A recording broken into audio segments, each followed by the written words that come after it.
Ocene škode finančne še nimamo. Kajti škoda je res velika. Popisne komisije ocenjujejo škodo, nekako beležijo, evidentirajo vso škodo.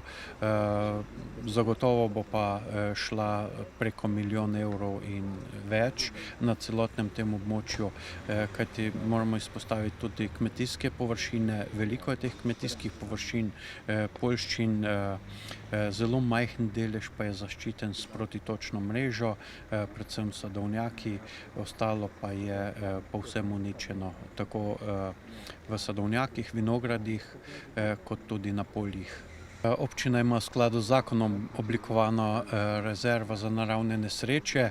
Ta rezerva je v letošnjem letu izredno izpostavljena, tudi zaradi covid situacije in podobnih ujm, ki se nam izredno pogosto dogajajo, tako da občina v tem delu intervencije zagotovo bo pokrila stroške intervencije, sama sanacija pa je potem na lastnikih in na pričakovani pomoči države v tem neurju, kajti nismo osamljeno območje, teh območij je v Sloveniji veliko in pričakujemo tudi podporo države v tej veliki nesreči, ki je utrpelo naše območje.